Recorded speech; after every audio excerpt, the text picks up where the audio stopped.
கைதான் நெகிழ விடேன் அப்படின்னு பாடியிருப்பார். கை அப்படிங்கிறது இந்த இடத்துல ஒழுக்கம் அப்படிங்கிற பொருளை குறிக்குது.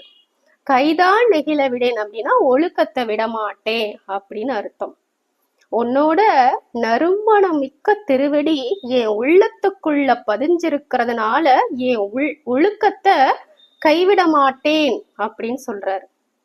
இந்த பாடல் பொய் தவிர்த்த உள்ளத்துல இறை உணர்வு தோன்றும் போது என்னவெல்லாம் நடக்கும் அப்படிங்கிற படம் பிடிச்சு காட்டுது.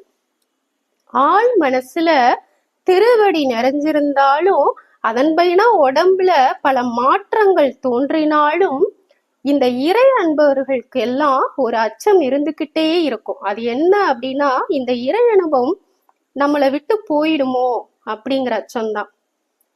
இந்த அச்சத்தினால என்னை கண்டுகொள், என்னை விட்டு விடாதே அப்படியெல்லாம் சொல்லுவாங்க.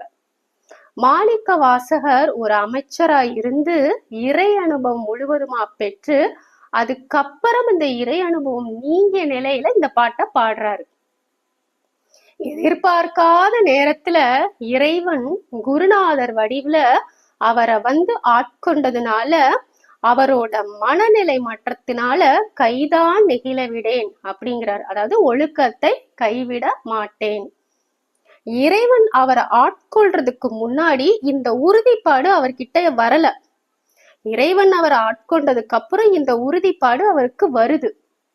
இந்த உறுதிப்பாடு வந்த நிலையில குருநாதர் மறைஞ்சிடுறாரு. அதனால மாணிக்கவாசகர் குருநாதர் கிட்ட ஒரு விண்ணப்பத்தை வைக்கிறாரு. ஐயா, உன்னை சரணடைந்து அதன் விளைவா ஒழுக்கத்தை தளர விடாம இருக்கேன்.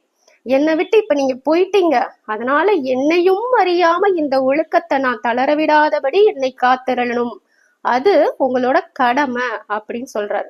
இதைத்தான் கைதான் நெகிழ விடேன் உடையா என்னை கண்டுகொள்ளே அப்படின்னு அவ்வளவு அழகா பாடியிருக்காரு. நாளை அடுத்த பதிவில் பார்ப்போம். ஓம் நம சிவாய.